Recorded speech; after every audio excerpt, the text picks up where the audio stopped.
Physical பண்ணாம police ஆக முடியுமான்னு கேக்குறாங்க. நீங்க ஜென்ஸா இருந்தீங்கன்னா ஃபர்ஸ்ட் ஹைட் செக் பண்ணுவாங்க, செஸ்ட் செக் பண்ணிட்டு 1500 மீட்டர் ரன்னிங் ஓட விடுவாங்க. கேர்ள்ஸா இருந்தா ஹைட் செக் பண்ணிட்டு 400 மீட்டர் ரன்னிங் ஓட விடுவாங்க. இது கம்பல்சரி. இந்த டே 2 இருக்குல்ல, 2வது நாள்ல, அந்த நாள்ல ஒரு 5 வருஷத்துக்கு முன்னாடி எல்லாம் நீங்க ஏதாவது ஒரு ஈவெண்ட்ல மிஸ் பண்ணீங்கன்னா, எடுத்துக்காட்டுக்கு ஜென்ஸா இருந்து நீங்க ரோப்ல மிஸ் பண்ணீங்கன்னா அப்பவே நீங்க டிஸ்குவாலிஃபைடு, நீங்க அடுத்த ஈவெண்ட்டுக்கு போகவே மாட்டீங்க. இப்போ அது மாதிரி இல்ல. ஒருவேளை நீங்க ரோப் ஏறலனாலும் நீங்க லாங் ஜம்ப் தாண்டலாம், ரன்னிங் ஓடலாம். நீங்க ஒழுங்கா பண்ணலனாலும் அடுத்தடுத்த ஈவெண்ட் கூட்டிட்டு போவாங்க. ரிட்டன் எக்ஸாம்ல நீங்க எடுத்துக்கிற அதிகபட்சமான மார்க்கை வச்சு வேலை கொடுப்பாங்க. கேர்ள்ஸா இருந்தாலும் அதே மாதிரி தான். 2வது நாள் ஈவெண்ட்ல நீங்க பால் த்ரோ பண்றதுல ஒரு ஸ்டார் கூட போடல அப்படின்னாலும் நீங்க லாங் ஜம்புக்கு போகலாம். லாங் ஜம்ப் போயிட்டு லாங் ஜம்ப்லயும் ரன்னிங்லயும் நல்லா பண்ணீங்கன்னா நீங்க ரிட்டன் எக்ஸாம்ல எடுத்த மார்க் வச்சு வேலைக்கு போயிடலாம்.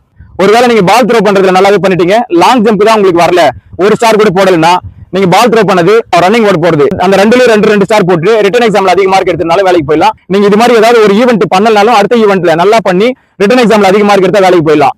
ஆனா பிசிக்கலே பண்ணாம போலீஸ் ஆக முடியுமான்னா கண்டிப்பா முடியாது. போலீஸ் ஆகிறதுக்கு பிசிக்கல் கம்பல்சரி வேணும். நீங்க ஜென்ஸா இருந்தாலும் கேர்ள்ஸா இருந்தாலும். இன்னும் உங்களுக்கு இந்த பிசிக்கல் தொடர்பு ஏதாவது டவுட் இருக்குன்னா கீழே இருக்கிற நம்பருக்கு கால் பண்ணுங்க. நன்றி.